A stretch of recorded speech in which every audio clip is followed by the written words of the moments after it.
Have you ever typed a simple select star from users, hit run, and gotten your data back almost instantly? It feels like magic, right? Well, behind that single click is this incredible, high-speed journey. Today, we're going to pop the hood and uncover the secret life of a SQL query, tracing its path from simple text on your screen to a full-blown result set. Alright, so here's the game plan for our query's big adventure. We'll kick things off with how it even gets to the server. Then, we'll watch the database act like a master strategist, crafting the perfect plan. After that, we'll see the plan in action, dive deep into the data vaults themselves, and finally, we'll look at how the whole system keeps our data from getting corrupted.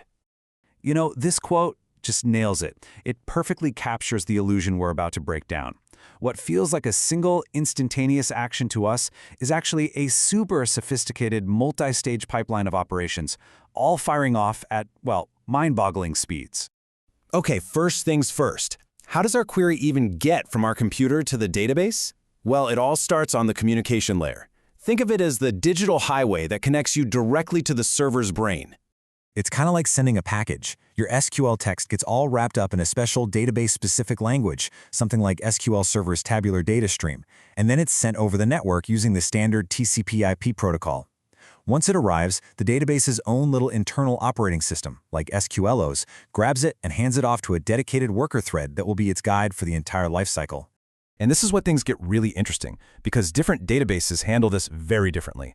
You've got Postgres, which plays it super safe by giving each connection its very own process. Now, a process is like a totally separate little program with its own memory, it's heavy, but if one crashes, the others are totally fine.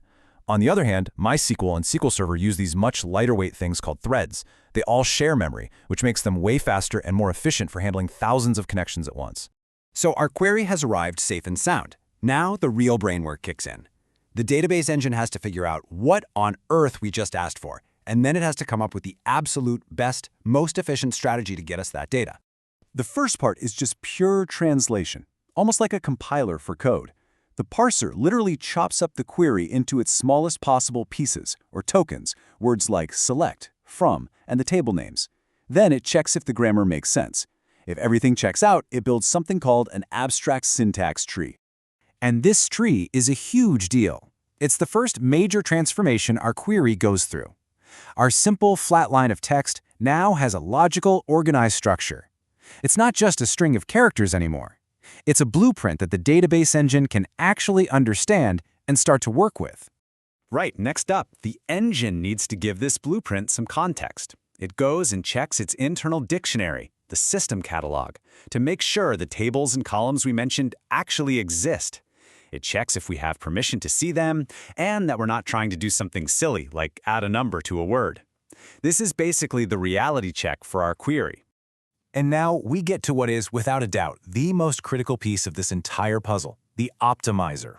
This is the strategic genius of the whole operation. It figures out the how. It's the difference between a query that runs in milliseconds and one that just runs and runs for minutes or even hours. So how does it make these genius decisions? Well, it doesn't guess. The cost-based optimizer uses a ton of internal statistics about your data to weigh all the possible options. It looks at the selectivity of your filters, basically how much data your where clause is going to filter out. It estimates the cardinality, which is just the number of rows it expects at each step, and then it assigns this abstract cost to every possible plan. Whichever plan has the lowest total cost, that's our winner.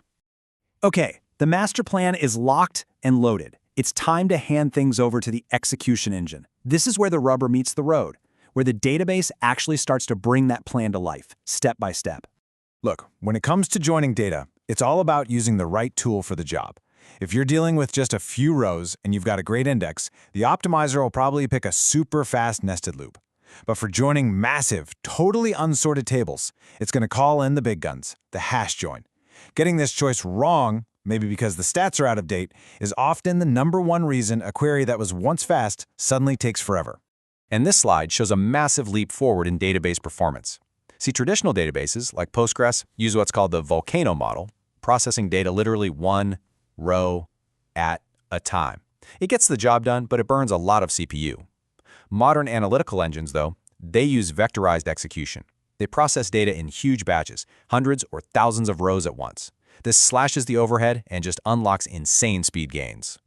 So the plan is running. The execution engine needs to actually get its hands on the data now. which means it's time to talk to the storage engine. This is the component that manages all the physical files sitting on the disk.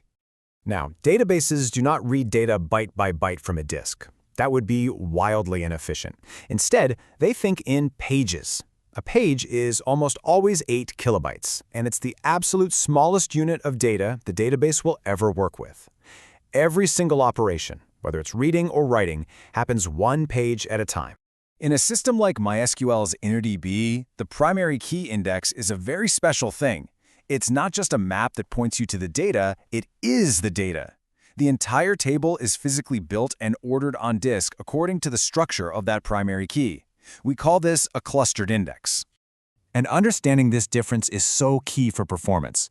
Because the clustered index is the table, you only get one of them. Every other index you create is a secondary index. And a lookup using one of those is often a two-step dance. First, the index finds a pointer, which is the primary key, and then it has to use that key to do a second lookup in the clustered index to finally get the rest of the row data. All right, finally, with all of this going on, how in the world does a database handle thousands of people reading and writing data at the exact same time without everything just descending into total chaos? Well, this is the secret sauce. It's called multi-version concurrency control. Instead of locking data every time someone reads it, which would just grind everything to a halt, the database keeps old versions of rows around for a little while. This way, your query sees a perfectly consistent snapshot of the data as it existed the moment your transaction started. The result? Reads don't block writes, and writes don't block reads. It's absolutely brilliant. And to make absolutely sure that no committed data is ever lost, databases live by one simple, unbreakable rule: log before you write. Every single change is first written down in a transaction log that's stored safely on disk. Only after that log record is secure is the database allowed to actually go and update the main data files. This guarantees that even if the server suddenly loses power, it can just replay the log and restore itself to a perfect, consistent state. And this, to me, is the most amazing part. From parsing text to calculating costs, executing complex joins, writing safely to logs, this entire symphony of incredibly complex, high-precision operations happens, most of the time, in the blink of an eye. So really, the big takeaway here is just a new appreciation for the unbelievable engineering that's happening every single time you hit run. It's not just a simple command. It's a complex, highly optimized, and incredibly safe journey through one of the most sophisticated pieces of software ever created. So the next time your query comes back in a flash, you'll know exactly the kind of amazing symphony it just conducted.